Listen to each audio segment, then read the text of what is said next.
ധന്യാസ് ഫ്ലേവേഴ്സിലേക്ക് എല്ലാവർക്കും സ്വാഗതം. ഇന്നത്തെ നമ്മുടെ റെസിപ്പി വളരെ കുറച്ച് ഇൻഗ്രീഡിയൻസ് വെച്ചിട്ട് കടലക്കറി എങ്ങനെ ഉണ്ടാക്കാം.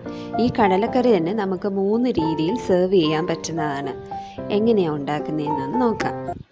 അതിന് വേണ്ടിയിട്ട് ഞാനിവിടെ ഏകദേശം സ്റ്റീൽ കപ്പ് ഒരു കപ്പിന് 1 കപ്പ് കടല എടുത്ത് രാത്രിയിൽ കുതിർത്ത് വെച്ചതാണ്. ഏകദേശം ഇപ്പോൾ 8 മണിക്കൂറോളം നല്ലതുപോലെ കുതിർന്നിട്ടുണ്ട്. ഇനി ഇത് നമുക്ക് കുക്കറിലിട്ട് ഒന്ന് വേവിച്ചെടുക്കണം. ഇതിപ്പോൾ ഞാൻ കുക്കറിലോട്ട് വെള്ളമൊക്കെ മാറ്റിയിട്ട് കുക്കറിലോട്ട് മാറ്റിയിട്ടുണ്ട്. ഞാനിപ്പോൾ ഏകദേശം 2 ഗ്ലാസ് വെള്ളം ഒഴിച്ചു കൊടുത്തിട്ടുണ്ട്. ഇനി കുറച്ച് ഉപ്പും കൂടെ ചേർത്തിട്ട് നമുക്ക് നല്ലതുപോലെ ഒന്ന് വേവിച്ചെടുക്കണം. ഹൈ ഫ്ലെയിമിലിട്ടിട്ട് ഫസ്റ്റ് വിസിൽ വന്നു കഴിഞ്ഞാൽ പിന്നെ ലോ ഫ്ലെയിമിലിട്ടിട്ട് ഏകദേശം ഒരു 20-25 മിനിറ്റോളം ഈ കടലയൊന്ന് വേവിച്ചെടുക്കണം. വിസിലിൻ്റെ എണ്ണം ഞാൻ പറയുന്നില്ല, കാരണം ഓരോ കുക്കറിനനുസരിച്ച് അത് മാറുമല്ലോ. പക്ഷേ ആദ്യത്തെ വിസിൽ വന്നു കഴിഞ്ഞിട്ട് ഒരു അരമണിക്കൂർ എന്തായാലും വേവിക്കണം. എങ്കിൽ മാത്രമേ ഈ കടല നല്ലതുപോലെ ഒന്ന് സോഫ്റ്റ് ആകത്തുള്ളൂ. ഇതിൻ്റെ അരപ്പിന് വേണ്ടിയിട്ട് ഞാനൊരു ചെറിയ സവാള എടുത്തിട്ടുണ്ട്. പിന്നെ 2 പച്ചമുളക്, ഒരു 3 അല്ലി വെളുത്തുള്ളി. ഇത് ഇത്രയും മാത്രം മതി ഇതിൻ്റെ അരപ്പിന് വേണ്ടിയിട്ട്. ഉള്ളി ഞാൻ ചെറുതായിട്ട് കട്ട് ചെയ്തിട്ടുണ്ട്. പച്ചമുളകെല്ലാം റൗണ്ടിൽ, പിന്നെ വെളുത്തുള്ളി ചെറിയ പീസസ് ആയിട്ട് കട്ട് ചെയ്തിട്ടുണ്ട്. ഇപ്പോൾ കടലയൊക്കെ നല്ലതുപോലെ വെന്തിട്ടുണ്ട്. ആവിയൊക്കെ പോയതിന് ശേഷം നമുക്ക് കുക്കർ തുറന്ന് നോക്കാം. എന്നിട്ട് കടല വെന്തോ എന്നൊന്ന് ചെക്ക് ചെയ്ത് നോക്കണം. ഒരു പീസ് എടുത്തൊന്ന് ഞെക്കി നോക്കിയാൽ മതി. കടലയൊക്കെ നല്ല സോഫ്റ്റായിട്ട് വന്നിട്ടുണ്ട്. കടല സോഫ്റ്റ് ആയെങ്കിൽ മാത്രമേ നമ്മുടെ കറിക്ക് ഒരു നല്ല ടേസ്റ്റ് കിട്ടത്തുള്ളൂ. ഇതിപ്പോൾ ഞാനൊരു 2 ടേബിൾ സ്പൂൺ കടലയും കുറച്ച് വെള്ളവും കൂടെ മാറ്റി വെക്കുകയാണ്. ഇത് ഞാൻ മിക്സിയുടെ ജാറിലോട്ട് തന്നെയാണ് ഇടുന്നത്. എന്നിട്ട് നമുക്കൊന്ന് മാറ്റി വെക്കാം. ഇതൊന്ന് തണുത്ത് കഴിഞ്ഞ് നമുക്ക് അരയ്ക്കാൻ പറ്റൂ. ഇപ്പോൾ ഞാനിവിടെ ഒരു പാൻ വെച്ചിട്ടുണ്ട്. അതിലോട്ട് ഏകദേശം ഒരു 2 ടേബിൾ സ്പൂൺ വെളിച്ചെണ്ണയാണ് ഒഴിച്ചു കൊടുക്കുന്നത്. എണ്ണയൊന്ന് ചൂടാകുമ്പോൾ നമുക്ക് കടുക് ഇട്ട് കൊടുക്കണം. കടുകെല്ലാം പൊട്ടി കഴിയുമ്പോൾ നമുക്കതിലോട്ട് കട്ട് ചെയ്ത് വെച്ചേക്കുന്ന വെളുത്തുള്ളി ചേർത്ത് കൊടുക്കാം. അത് കഴിഞ്ഞൊന്ന് വെളുത്തുള്ളി ഇട്ട് ഒന്ന് വഴറ്റിയതിന് ശേഷം ഉള്ളിയും പച്ചമുളകും കൂടെ ചേർത്ത് കൊടുക്കാം. ഉള്ളിയൊക്കെ ചേർത്തിട്ട് നമുക്ക് നല്ലതുപോലെ ഒന്ന് വഴറ്റിയെടുക്കണം. ഒരുപാടങ്ങ് വഴറ്റേണ്ട ആവശ്യമില്ല. ഈ ഉള്ളിയുടെയൊക്കെ നിറം ഒന്ന് മാറി വരണം, അതുവരെ വഴറ്റിയാൽ മതി.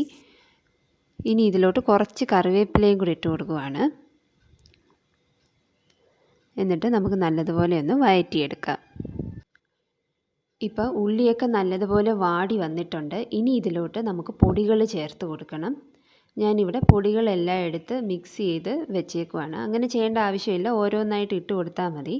ഞാനിപ്പോൾ എളുപ്പത്തിന് വേണ്ടി അങ്ങനെ ചെയ്തെന്നേ ഉള്ളൂ. ഇതിലോട്ട് ഞാൻ ചേർക്കുന്നത് 1/2 ടീസ്പൂൺ മഞ്ഞൾപ്പൊടി, 1/2 ടേബിൾ സ്പൂൺ മല്ലിപ്പൊടി, 1/2 ടേബിൾ സ്പൂൺ മുളക് പൊടി അധികം എരിയില്ലാത്തതാണ്, അതുകൊണ്ടാണ് 1/2 ചേർക്കുന്നത്. എരിയുള്ള മുളക് പൊടിയാണെങ്കിൽ അതനുസരിച്ച് ചേർത്ത് കൊടുക്കണം. ഈ പൊടികളെല്ലാം കൂടെ ചേർത്തിട്ട് നമുക്ക് നല്ലതുപോലെ ഒന്ന് ഇളക്കി കൊടുക്കാം. പൊടികളുടെ പച്ചമണം മാറുന്നതും വരെ ഒരു 2 മിനിറ്റ് ഒന്ന് ഇളക്കി കൊടുത്താൽ മതി. ലോ ഫ്ലെയിമിലിട്ടിട്ട് വേണം ഇളക്കാൻ. ഇനി ഇതിലോട്ട് നമ്മൾ വേവിച്ച് വെച്ചേക്കുന്ന കടലയും വെള്ളവും കൂടെ ചേർത്ത് കൊടുക്കാം. വെള്ളം ഞാൻ അഡീഷണൽ ചേർത്തിട്ടില്ല, കടല വേവിച്ച വെള്ളം തന്നെ ഇട്ട് കൊടുക്കുകയാണ്.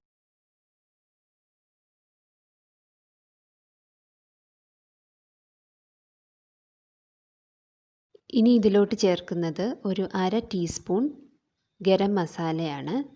അത് കഴിഞ്ഞിട്ട് നമുക്ക് ഉപ്പൊന്ന് നോക്കണം. ഞാൻ കടല വേവിച്ചപ്പം ഉപ്പിട്ടതാണ്, അല്ലാതെ പിന്നെ ഞാൻ ഉപ്പൊന്നും ഇട്ടിട്ടില്ല. അപ്പോൾ കുറവുണ്ടെങ്കിൽ ചേർത്ത് കൊടുക്കണം. എന്നിട്ടിത് നല്ലതുപോലെ ഒന്ന് തിളപ്പിച്ചെടുക്കണം. തിളപ്പിച്ച് എണ്ണയൊക്കെ മേളിൽ തെളിയുന്നിടം വരെ നല്ലതുപോലെ ഒന്ന് കിടന്ന് തിളയ്ക്കണം.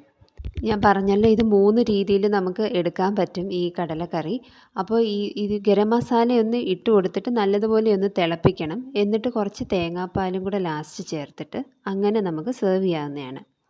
ഇനി നമുക്ക് ഗ്രേവിക്ക് കുറച്ചും കൂടെ തിക്നെസ് വേണം, കുറച്ചും കൂടെ കറിയായിട്ട് വേണമെങ്കിൽ നമുക്ക് ഈ കടല ഞാൻ നേരത്തെ എടുത്ത് വെച്ചത് അരച്ചിതിലോട്ട് ചേർക്കണം.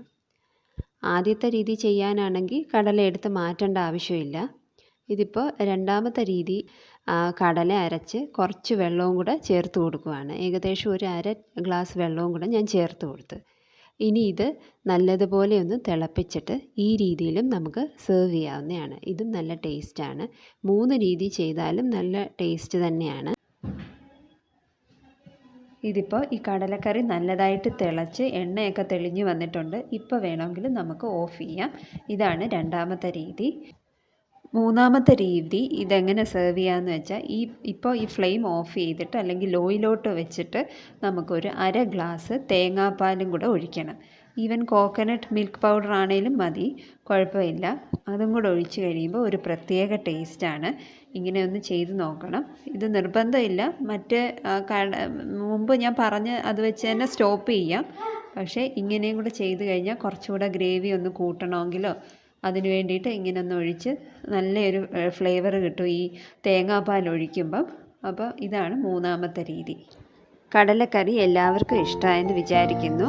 ചെയ്ത് നോക്കിയിട്ട് കമൻസ് അറിയിക്കണം. വീഡിയോ ഇഷ്ടമായെങ്കിൽ ലൈക്ക് ചെയ്യാനും ഷെയർ ചെയ്യാനും മറക്കരുത്. വീണ്ടും അടുത്ത വീഡിയോ ആയി കാണുന്നത് വരെ good bye and take care.